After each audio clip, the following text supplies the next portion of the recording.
Donald Trump floated one of the most extreme policy ideas of his presidency yesterday, and that is saying something, and it is not getting a lot of attention. In a Truth Social post yesterday, Donald Trump said that the United States military budget for next year, for 2027, should be not $1 trillion, but $1.5 trillion. Not a typo. That would be a roughly 60% increase. You would say, well, hold on, David. $1 trillion to 1.5 is 50%. Yes, but the actual budget is like 900 something. So it's closer to 60% increase than a 50% increase. And he announced it on Truth Social, where he said, quote, after long and difficult negotiations with senators, congressmen, secretaries, and other political representatives, I have determined that for the good of our country, especially in these very troubled and dangerous times, our military budget for the year 2027 should not be $1 trillion, but rather $1.5 trillion. This allows us to build the dream military that we have long been entitled to, and more importantly, that will keep us safe and secure regardless of foe. If it weren't for the tremendous numbers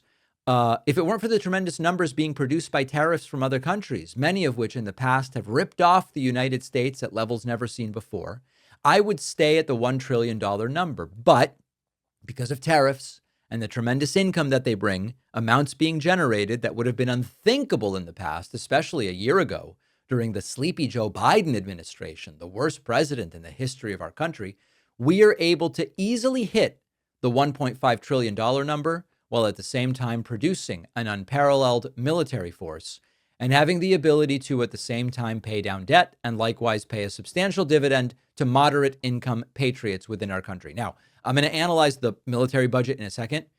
I don't believe we are going to pay down the debt. Donald Trump promised before his first term, we are going to have such a surplus, we will eliminate the national debt. In reality, the deficit went up and the debt grew even faster. And we are seeing the exact same thing right now. But that's not the point here. I want to talk about the military budget. What makes this striking is that Trump promised the opposite. He scammed his followers once again. Trump complained for years. We've got a bloated military budget, wasteful, dominated by corrupt contractors, the Pentagon, the defense firms, the endless wars. He presented himself as the president who would stop writing blank checks to the military industrial complex, and people fell for it, and Tulsi Gabbard fell for it. And during the campaign and when he came back to office, he said, we can be strong, but we can spend less because we're going to be smarter. And now he is proposing the biggest military expansion this country has ever seen. Folks, you got bamboozled. He tricked you again. Now, Trump says it's justified because we'll be able to build the dream military and we're going to pay down debt and we're going to give people cash and it's all going to happen. When the military budget jumps by $500 billion in a single year, the money doesn't come from nowhere. It comes from taxpayers.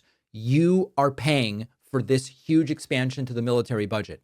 When you are struggling to pay for your groceries or a flat tire or healthcare, do you say to yourselves, we should be giving way more money to the military? Is that what you think? I don't think that's the case for most Americans. Every taxpayer being asked to fund more bombs and bullets and weapon systems, while an unexpected $400 expense for nearly half the country means I've got to put it on a credit card or ask someone to lend me the money. The question voters should be asking is, were you promised this and did you ask for it and do you want it? And the scale of this proposal is really hard to overstate. At the peak of the war on terror in 2010, military spending was about $690 billion, roughly $1.1 trillion in today's inflation-adjusted dollars. Trump's proposal would blow way past that. Even the Reagan military buildup, which was often considered, if you want to think about when were we most aggressively building up the military to intimidate others, that under Reagan was a doubling over 5 years. Trump is proposing a 60% increase in a single year. Historically, the only time the United States has approached that level of military mobilization was World War II, where defense spending was almost 40% of GDP. Trump's plan would likely push defense spending towards like 6% of GDP. That's a Cold War era level of militarization. And this is supposedly with the anti-war president who doesn't plan on doing any wars. Now, Trump says it'll be paid through tariff revenue. Even if that were true, the tariffs are paid by American companies and passed on to you. So even if we believe what Trump is saying, we've got so much tariff money, we're going to be able to pay for it. Even if that's true, you are paying for it. Now, of course, Trump is dramatically overstating tariff collections. If you look at history, when there have been these large military buildups, it's usually funded through deficit spending or war bonds. There is not a precedent for financing something like this with tariffs. But importantly, the tariff numbers don't line up. And even if they did, it would just mean that Americans are paying for it. The power of the purse does belong to the House of Representatives. I do want to remind you, the president's budget is a political document at the end of the day. The president's budget is a wish list of what the president wants. It is still up to the House of Representatives to approve or say no, and they control the spending.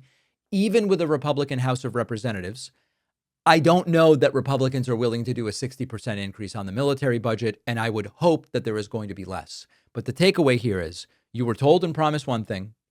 Trump wants a completely different one. He spent years saying he would rein in military waste and be against the militarization endlessly around the world. And now he is proposing the biggest blank check to the Pentagon that the country has ever seen. And he is saying to us, he's got billions. He's saying to us, you guys are going to foot the bill. What does the average MAGA have to say about this? Not a rhetorical question. I mean, tell me, if you're a MAGA, do you like this? Is this what you voted for? Let me know. info@davidpakman.com. Send me an email. Thanks for watching. Check out another one of our videos and make sure to subscribe so YouTube keeps our content in your feed. And if you prefer audio, subscribe to the podcast on Spotify or Apple.